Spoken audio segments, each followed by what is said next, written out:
Alrighty, what is up? Today we're going to be VOD reviewing an Androxus game. I know you guys are excited. I sure am.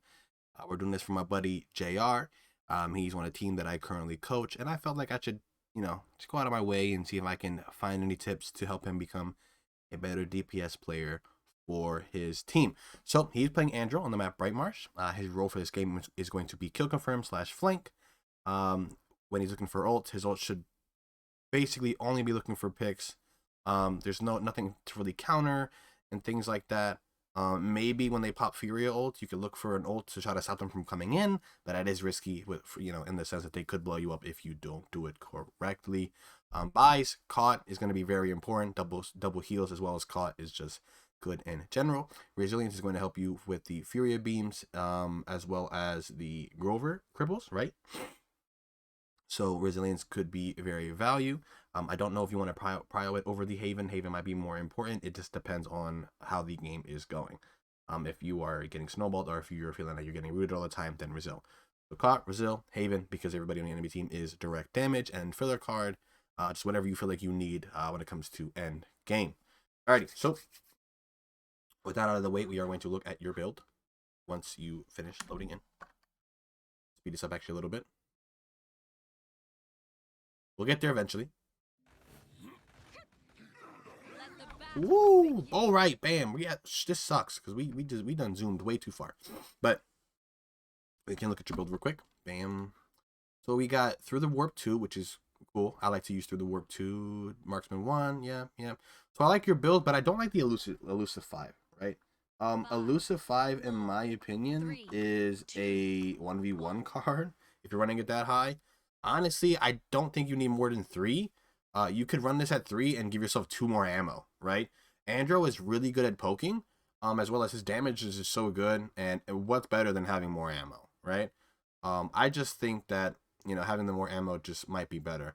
And then when it comes to Power of the Abyss, I feel like in this meta, with all the shields that are in the game, especially with now that you can't get resets on shields, at this point, you might just want to run the card that gives you cooldown off of elims, You don't even got to get kills as long as things are dying, you're getting resets, right? And most of the time, it's either you're poking or you're all-inning. So it's like, I really don't think Power of the Abyss is the go-to card anymore. So I would say run this at 3, switch this out for the cooldown card, run that at 5, run the cooldown card at like 3, and you should be good. Looking at the enemy team comp, as you can see, double support and a lot of CC when it comes to the supports. They're going to be stacking probably really hard.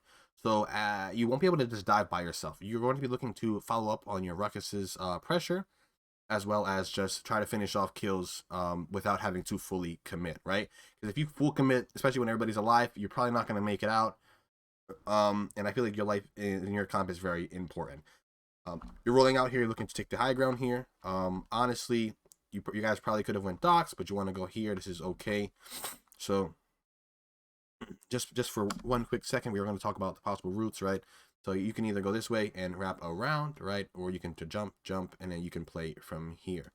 This is going to be the riskier option out of the two, for the reason being, if they're here, they have direct lines of sight on you, right? That means roots.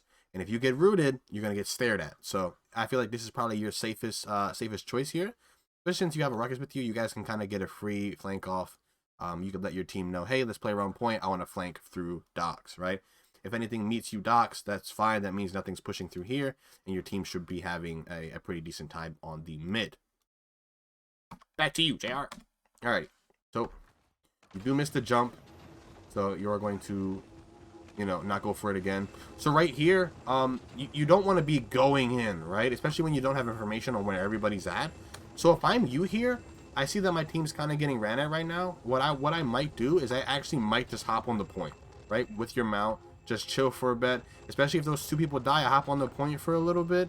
And then the second they die, all right, cool, I'm leaving, right? And you head out. Something is stopping my mouse from turning. Hold on. There is something inside. There we go. All right, cool. And then you can go here, and then you can hide, you can use 3P. And then basically what you're doing by this is, since we're doing something dumb and we're just hard diving, you can just get back here and you can chill. And then when your team goes to come back in, you're already in their backline, right? So let's see what you do here. So your team does die here. You sit still. I guess I think this pause was probably for Fluffy. But you pausing here causes you to dismount, and it just puts you in a weird position here. So now you're probably going to die. So you're just forced to run away here. So you guys already have control of tree. This is where you want to retake from since you have the Ruckus Andro. So you don't really back up from here. You can just probably corner peek into this con. So right here, you want to just not die while your team's coming back, but you don't want to give up too much space. So keep in mind, you do want to retake through tree because you are an Andro with the Ruckus.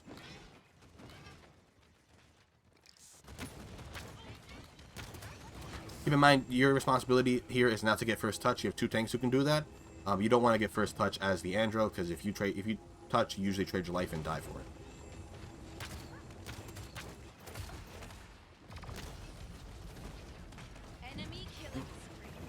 And I'm getting picked. And I would like to say it's not your fault, but I feel like you could have just rolled out. You could have rolled out here, and maybe punished a Cassie, or have gotten towards the backline from here, right? But you kind of go through mid, and you put yourself in a position to where people are going to look at you, and you get punished for it.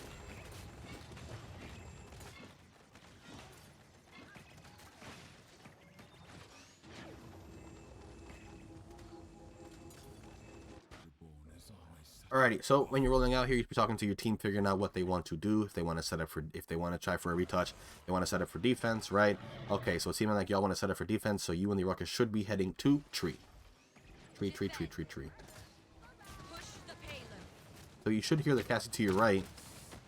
Yeah, and you do have cooldowns, right? So a shove on the Cassie should have happened. She was alone, very vulnerable. Should have been taken advantage of.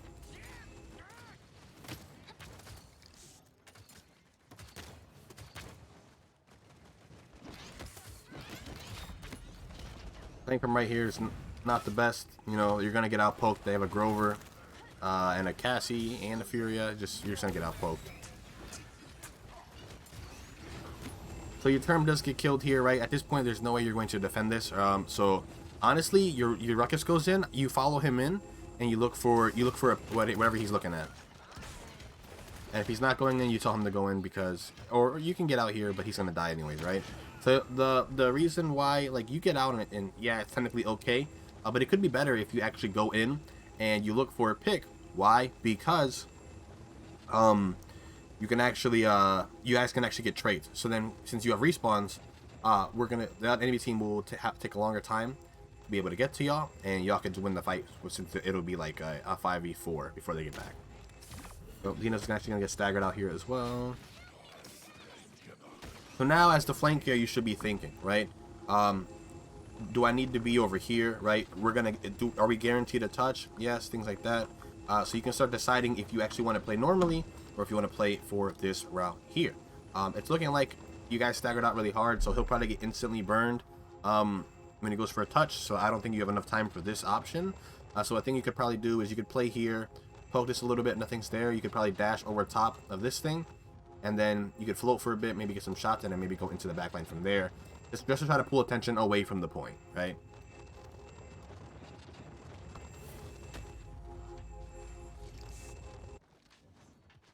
Because even if you're not shooting something, if you play correctly, you can be a threat, right? Because just your presence alone in the backline will turn heads and cause a sort of like disruption, I guess. So you are caught Resil, which is good. Honestly, I feel like that first mid might have been based off of the fact of the pause and whatever, but there were choices you could have made that you could have gotten a little bit more value, even though you guys lose the fight instantly. We're rolling out here, rolling out tree. Going for the jump again. Alrighty, so somebody needs to go into the practice range, basically. You need to go into customs. You need to practice this jump.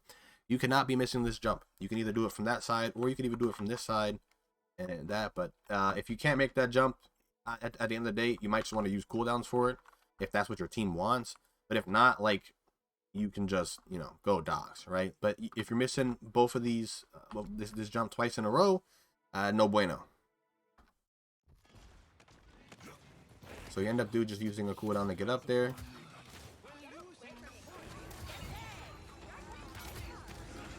So, as you can see, the enemy team's playing really defensive here. So now you should just be looking for poke. You could be poke on the point, in the back line, whatever. It doesn't matter. You do end up getting stunned here. You do get a pick. This is nice, pop your ult. Honestly, I probably would have dumped the shots into the Khan because he was a stationary target there. Maybe you didn't see him. But honestly, I would have put all the charges into the Khan. If anything, you probably kill the Khan there. Grover just happens to eat enough shots and live by finding out. Oh, you get another kill here. That's nice. So now you've gotten 2 picks this round. All you guys got to kind of do is reset, but make sure that you're looking for the point. Ruckus should be getting the first touch here. You know where the Fury is at. So, like, you know Fury is Dox, right? You saw her go Dox, but like you're not like really looking for her, right? At this point here, like you should let Ruckus know that he needs to be the touch here, and you can actually get a pick here. Like, he's actually in a really bad spot. But you go to point, and that gets you grabbed and blown up, right? The difference here is you could have actually been over here fighting the Furia. And I mean, she's so low, like I think you 2-tap her, right? Does she have less than 1200? Yeah, like you literally 2-tap this Furia. You might even 1-tap her if you hit a headshot, you know? And then even if you die, she's dead. And now your team has like kind of like you trade your life instead of just dying for nothing.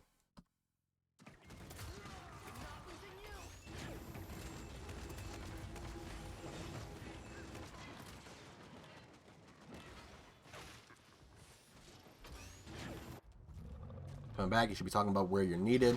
Make sure that you're buying stuff. I think you can have caught 2 already. Caught 2 into double support, very important. Make sure you're buying items when you're dead. You're rolling out towards your Ruckus. Cassie's behind you. There you go. Keep committing onto the Grover. Oh, you actually do get the resets. Oof. Punished for it. Unfortunate. I don't think you did anything bad there. I think it was just too many people around you. Only thing you could have improved on is hitting your shots, and yeah, I'm not going to comment on hitting shots unless it's like atrocious. So you're chilling here, but like, what's your goal of being here, right? It's like you got to be thinking like, if I'm playing here, what am I looking to do? Am I looking to poke this? Like you're playing into 2 like hit scans that can kind of just out poke you. But it's like, what are you doing from here compared to you could have rolled out and you could have instantly been over here, right? Like I want you to really try to learn how to abuse this because you're over here. And now, oh, if all the DPS are there, you get information from your team, you just float in, and now you're basically in the backline for free. And now, like, you start a pinch, right? I really want you to start abusing this little off lane. You go there early with cooldowns, you get your cooldowns back, and then now it's like, okay, now you're a threat to go into the backline. And it's actually scary. Like, when you hear an Andro or something like that dash over there, and the cart's not at choke, it's like, you know he's going to get cooldowns before the thing gets here. And now they have to look towards you. And it's either they look at your team, right, or they're looking at you, and your team can let you know that information based off of what's looking at them, right? So then it's like, you know, if you're free to go or not. And then even if you do go and you get blown up, right, your teammates should be able to punish them for wasting resources on you. You know what I'm saying? But over here, you're not really getting much value from playing over here. You know? Now you're here, and now it's like you gotta fight a Khan all by yourself.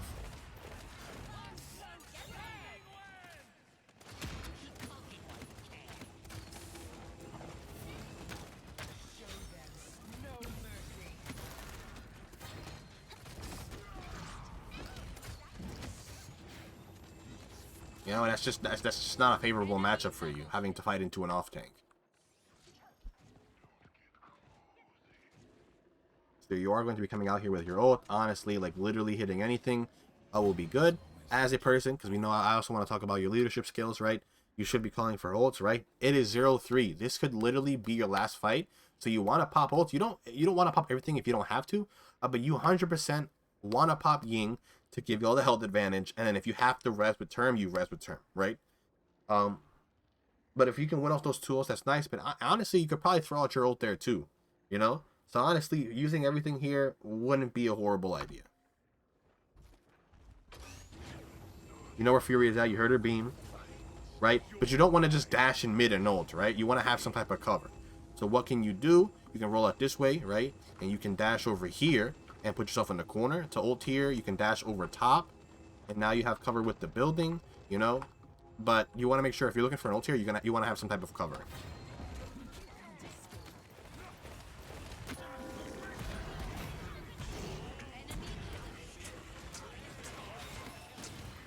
You dash a mid and you don't get punished for it, thankfully. You gotta be careful.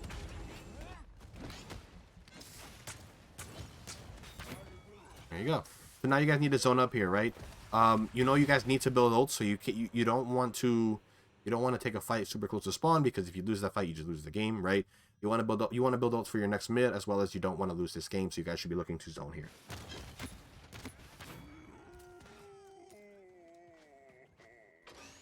Right here, you should be looking back and talking to your team, seeing where they're at, right? Make sure that they're pushing up with you.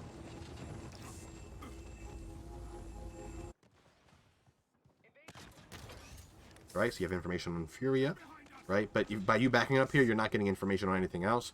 So people are able to close the gap between you and the team, and you guys don't have full understanding of where they're at.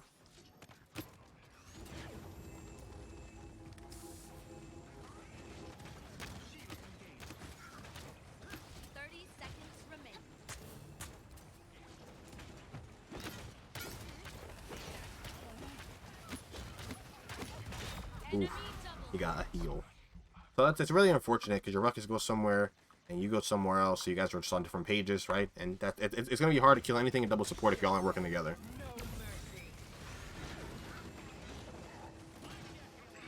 You just don't have anyone else to defend this. That's a gigi.